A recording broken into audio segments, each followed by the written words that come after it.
स्वागत है आपका हमारा चैनल गार्गी पाठशाला में। मैं हूं शिवा सिंह और मैं आज आपको समास के बारे में बताऊंगी। अगर आपको मेरा चैनल और मेरी पढ़ाई पसंद है तो प्लीज़ लाइक और सब्सक्राइब करना न भूलें और आप अपने दोस्तों में शेयर ज़रूर करें। आइए जानते हैं समास है क्या, जो हमारे एग्ज़ाम के पॉइंट ऑफ व्यू से बहुत ज़रूरी है और हम इसे समझ के एग्ज़ाम में अच्छा नंबर ला सकते हैं। देखिए, समास शब्दों को पास पास लाना। समास में हम क्या कहते हैं? शब्दों को पास पास लाते हैं और दो शब्दों को पास पास लाकर एक नए शब्द का निर्माण करते हैं, जिसे हम क्या कहते हैं? समास कहते हैं। ये समास की प्रक्रिया के अंतर्गत होता है। समास की प्रक्रिया के अंतर्गत होता है जैसे घोड़ा गाड़ी। घोड़ा गाड़ी, घोड़ा प्लस गाड़ी, दो शब्द है घोड़ा और गाड़ी, दोनों को हम पास पास ला दिए। दोनों को पास ला के जोड़ के हम एक नया शब्द बनाए, घोड़ा गाड़ी। घोड़ा गाड़ी, घोड़ा गाड़ी मतलब क्या? एक ऐसी गाड़ी जिसको घोड़ा खींचता हो, उसे हम घोड़ा गाड़ी कहते हैं। दो शब्द हुआ, एक घोड़ा और एक गाड़ी, दोनों को हम पास पास ला के नया शब्द क्या बना लिए? घोड़ा गाड़ी। तो ये घोड़ा गाड़ी जो है ये हमारा समास है।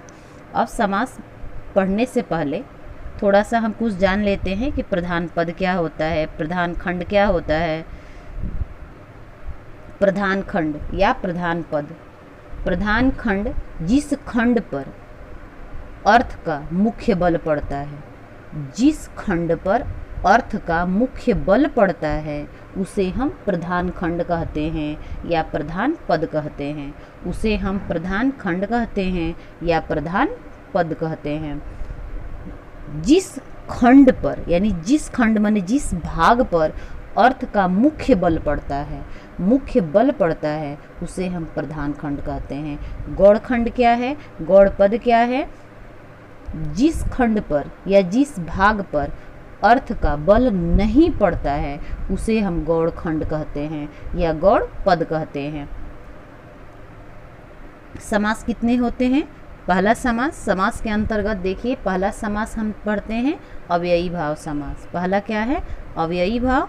पहला है अव्ययी भाव समास। इसमें देखिए क्या होता है, कैसे पहचानेंगे?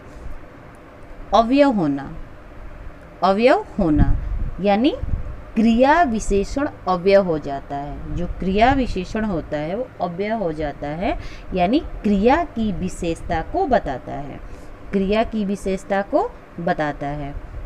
इसमें पहला पद, फर्स्ट मेन लिखे हैं, यानी पहला पद जो होता है मुख्य होता है वही प्रधान होता है। जो पहला पद होता है वह प्रधान होता है और यह क्रिया की विशेषता को बताता है। जैसे देखिए यथाशक्ति क्या है? यथाशक्ति, यथाशक्ति को लेते हैं हम। यथाशक्ति में क्या है? शक्ति और यथा, दो पार्ट में हम इसे बांट लेते हैं।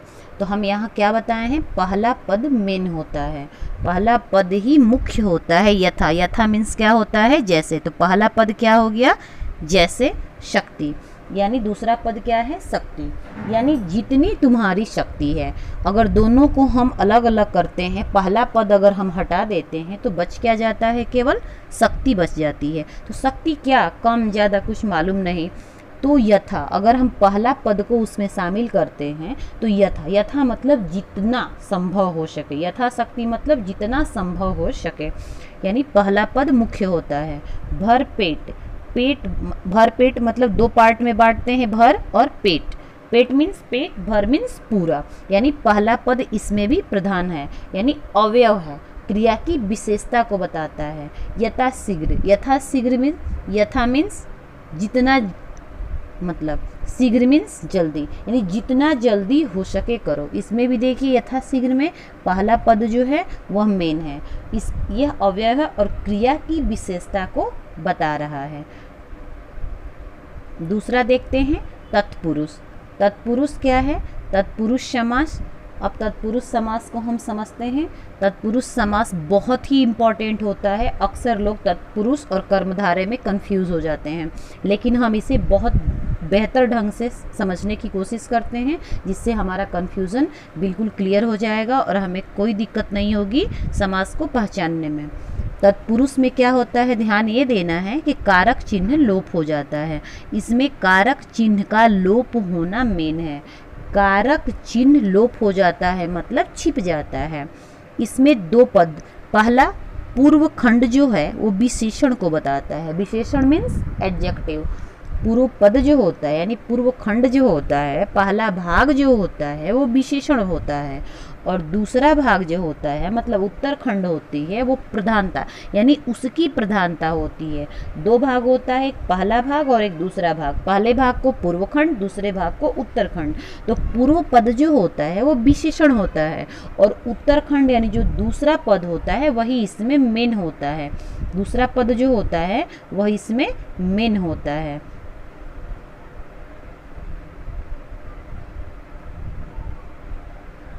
देखते हैं, जैसे गगनचुंबी।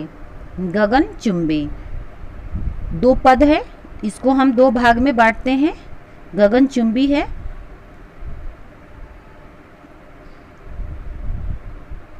देखिए दो पद में हमने बांटा गगन और चुंबी, यानी गगन को चूमने वाला। पहला हमने क्या बताया, इसमें कारक चिन्ह लुप्त हो जाता है मतलब छिप जाता है।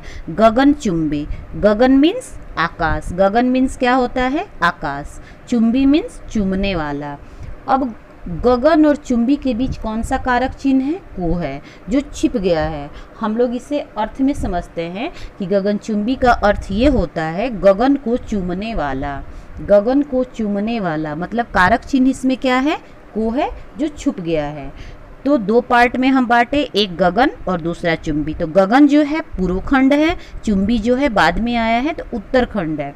तो पहला पद विशेषण होता है, तो गगन मीन्स आकाश, चुंबी मीन्स चूमने वाला।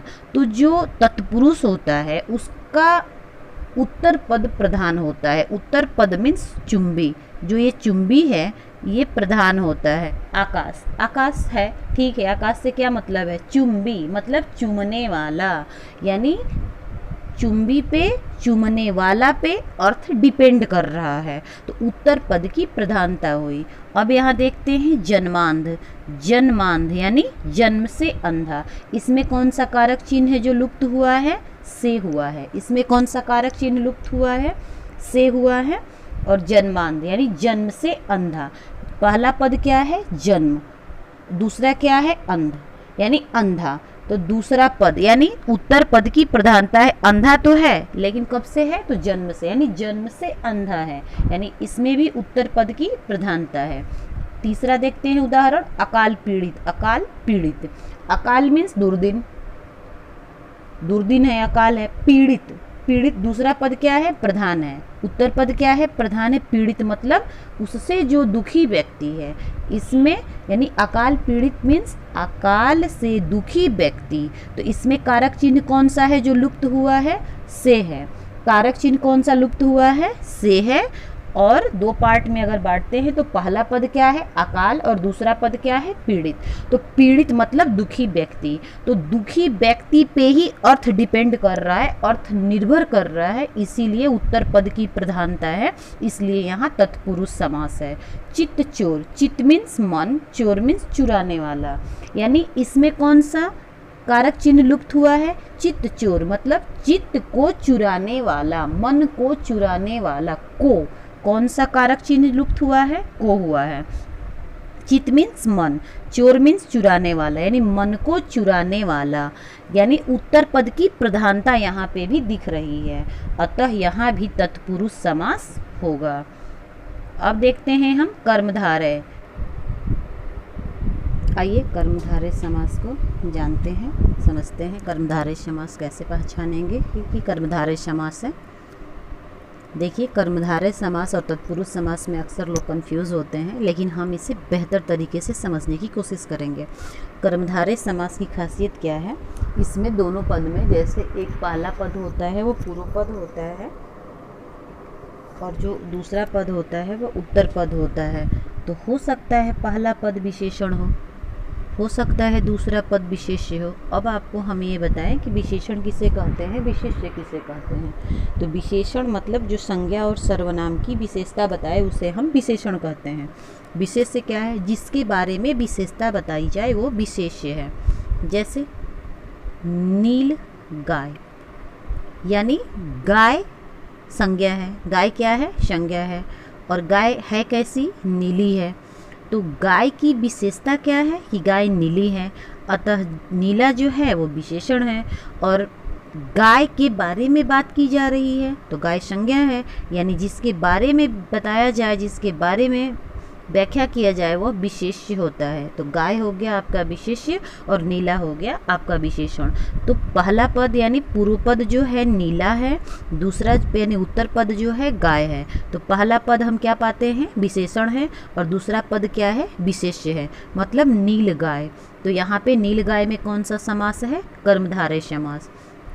दूसरा देखते हैं, दूसरा क्या है, विशेष्य और विशेषण, विशेष्य और विशेषण। तो विशेष्य और विशेषण देखिए, विशेष्य विशेषण तो हमने आपको बता दिया। अब पहला पद हो सकता है विशेष्य हो, उत्तर पद हो सकता है विशेषण हो। जैसे पुरुषोत्तम, पुरुषोत्तम यानी पहला पद पुरुष, पहला पद क्या है, पुरुष, दूसरा पद क्या है, उत्तम, यानी उत्तम यानी पुरुष, पुरुष मतलब आदमी, आदमी मतलब विशेष्य, विशेष मतलब संज्ञा, पुरुष मतलब संज्ञा, संज्ञा मतलब विशेष्य, यानी पुरुष के बारे में बात कही जा रही है मतलब वो विशेष्य हो गया। अब पुरुष कैसा पुरुष है, तो उत्तम पुरुष है, मतलब पुरुष की विशेषता बताई जा रही है। तो उत्तम क्या हो गया आपका, विशेषण हो गया। तो विशेष्य और विशेषण, तो पुरुषोत्तम में कौन सा समास है, कर्मधारय समास। कौन सा समास है, कर्मधारय समास। अब आपका है, जैसे हो सकता है पहला पद विशेषण हो, दूसरा पद भी विशेषण हो, यानी पूर्व पद विशेषण हो, उत्तर पद भी विशेषण हो। जैसे मोटा और ताजा, राम मोटा है, तो मोटा जो है राम की खासियत है, राम की विशेषता है, इसलिए राम जो है विशेषण है। फल ताज़ा है, तो फल की खासियत क्या है, फल की विशेषता क्या है कि फल हमारा ताज़ा है, तो ताज़ा भी विशेषता है। तो पहला पद यानी पूर्व पद भी विशेषण का काम कर रहा है, उत्तर पद भी विशेषण का काम कर रहा है, दोनों विशेषण का काम कर रहा है। अतः यहाँ मोटा ताज़ा में कर्मधारय समास देखने को मिलता है। हष्ट पुष्ट, हष्ट भी विशेषण है, पुष्ट भी विशेषण है, यानी यह जो है कर्मधारय समास है। हो सकता है दोनों विशेष्य हो, यानी पहला पद विशेष्य हो और दूसरा पद भी विशेष्य हो, यानी पूर्व पद विशेष्य हो, उत्तर पद भी विशेष्य हो। जैसे चरण कमल, चरण कमल में दो पार्ट में बांटते हैं चरण कमल को, चरण कमल को दो पार्ट में बांटते हैं। तो पहला क्या हो गया, चरण, दूसरा क्या हो गया, कमल, यानी कमल रूपी चरण, यानी चरण विशेष्य हो गया, कमल आपका विशेष्य हो गया। तो दोनों विशेष, यानी पूर्व पद भी विशेष है, उत्तर पद भी विशेष है। तो चरण कमल में हमें क्या देखने को मिलता है, कर्मधारय समास। कर्मधारय समास, चरण कमल बहुत बहुत ही इम्पॉर्टेंट है एग्जाम के पॉइंट ऑफ व्यू से। अब हम देखते हैं द्विगु समास को कि द्विगु समास क्या है, कैसे पहचानेंगे। इसमें भी दो पद होते हैं, पूर्व पद और उत्तर पद। पूर्व पद क्या होता है, संख्यावाचक विशेषण होता है। विशेषण तो होता है लेकिन कौन सा विशेषण होता है, संख्यावाचक, यानी वो नंबर को बताता है। संख्यावाचक पूर्व पद मैंने पहला पद जो होता है विशेषण होता है, लेकिन कौन सा विशेषण होता है, संख्यावाचक विशेषण होता है। यानी इक तारा, तारा तो है, इक तारा मतलब एक तारा, ये द्विगु समास है। दुगुना यानी दो गुना, पंचवटी, यहाँ भी संख्या है, दो भी संख्या है, तो ये कौन सा समास हो गया, इसमें कौन सा समास देखने को मिलता है, द्विगु समास देखने को मिलता है। अब देखते हैं हम द्वंद्व समास को।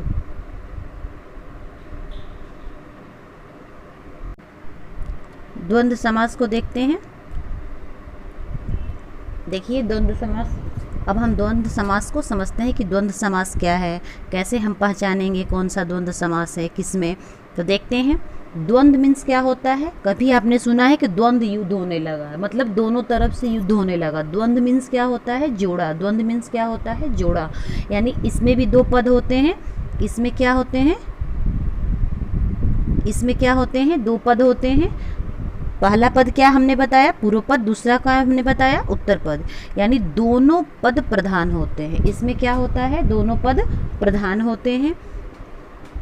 जैसे देखिए दाल रोटी, दाल और रोटी, यानी दाल हो गया और रोटी हो गया, दोनों पद प्रधान हैं।